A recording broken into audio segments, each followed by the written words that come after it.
नमस्कार बंधुगण मु सागर कलाकार सागर संगम यूट्यूब चैनल को आपण मानक स्वागत। आज विषय वस्तु हेउची मार्गशीर मास गुरुवार माणवसा। तेबे आसंतु जानिबा मार्गशीर मास माणवसा माँ लक्ष्मी को किपरि संतुष्ट करिवे। मास मानक मध्यरे श्रेष्ठ मास हेउची मार्गशीर। एही मासरे माँ लक्ष्मींकर पूजा करा जाय थाए। उत्कलीय धर्म और सांस्कृतिक परंपरा रे माँ लक्ष्मी स्थान स्वतंत्र। आमर इष्टदेव महाप्रभु श्री जगन्नाथ और इष्टदेवी माँ लक्ष्मी। बलराम दास कृत लक्ष्मी पुराण वर्णना अनुजाई माँ लक्ष्मी श्रिया चंडालुनी घर को जाइथिबारु बड़ भाई प्ररोचन रे तांको श्रीमंदिर प्रवेश उपर कटकणा लगाइथिले महाप्रभु। एहा परे परे जगन्नाथ और बलभद्र लक्ष्मी छड़ा होई जिबारु सेमानंको अन्न जुटी नथिला। शेषरे दुहें लक्ष्मी शरणापन्न होइथिले। एही पौराणिक आख्यान माध्यम रे तत्कालीन समाज रे प्रचलित जाति प्रथा को घोर समालोचना करा जायथिला। जेतेबेले श्रीमंदिर रे छुआ अछुआ भेदभाव को गुरुत्व दिया जाउथिला सेतेबेले माँ लक्ष्मी एहाकु दूर करिया पई श्रिया चंडालुनी घरे पूजा ग्रहण करथिले। सेई दिन ठारू आमर एही परंपरा चली आसुछि। मार्गशीर मास गुरुवार रे किपरि पूजा करिवे आसंतु से विषय आलोचना करिबा। 12 मासरे 13 पर्व मध्यरे यह एक बड़ पर्व। कारण किए बा दरिद्र मुक्त होबाक न चाहे। मार्गशीर गुरुवार पूर्व दिन रात्रि रे गृहिणी मानंकु घरद्वार लिपापोछा करी झोटी चिता पकाइବାକୁ होइथाए। से दिन बड़ी भोर उठी नारी माने स्नानादि कार्य सारी लक्ष्मी को पूजा आरंभ करिथांती। एहा पूर्वरु माण खटुली उपरे एक नुआ माणरे धड़ा धान भरी रखा जाए।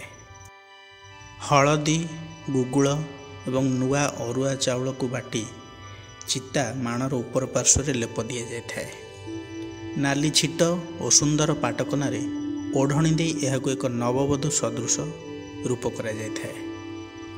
लक्ष्मी को स्थापन करने ठाकुर घरे एक स्वतंत्र स्थान निरूपण करेंगे। विधि अनुजाई खटुली उपरे लक्ष्मींकर काठ निर्मित प्रतिमा पानिया आईना कजल और खटुली पाखे आखु और मूला रखा होता है। वास्तुशास्त्र अनुसार घरे लक्ष्मी प्रतिमा मुह पूर्व दिग को रहिले नूतन कार्य आरंभ शुभप्रद होता है। सेहीपरि उत्तर दिग धन और सौभाग्यर दिग होइथिबारु माँ लक्ष्मी को मुह एही दिग को रहिले विशेष लाभदायक होता है। तेबे लक्ष्मी को मुह दक्षिण को करा जिवा शुभप्रद नुहे। एथिसह लक्ष्मी को प्रतिमा किंबा फोटोर मुह घरर मुख्य द्वार आड़क हेबा उचित नुहे बोली कहा जायछि।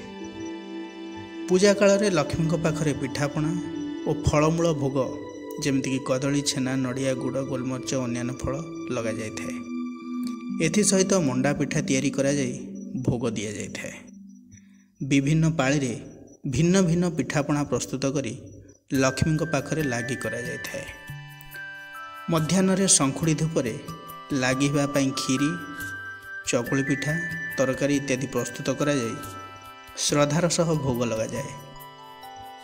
एही भोग घरर प्रत्येक सदस्य खाई थांती। एहाकु परिवार छड़ा अन्य काहाकु न देवार परंपरा मध्य रही।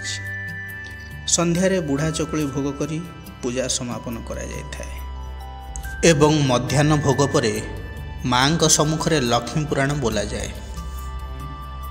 शास्त्र अनुसार एही मार्गशीर मास गुरुवार रे केतोटी कार्य वर्जन करा जायछि। जेमति कि दाढ़ी चुट्टी और नख काटिबे नहीं। गुरुवार दिन क्या सहित कलह करेंगे नहीं। घरे आमिष भक्षण करेंगे नहीं। समस्त को स्नेह और सहानुभूति प्रदान करेंगे। आशा करुच्ची भिडियोटी आपण मानकु निश्चय भल लगी। जदि भिडियोटी भल लगी तेज लाइक शेयर कमेंट करिए जमा भी भूलिए नहीं। रहुछि नमस्कार।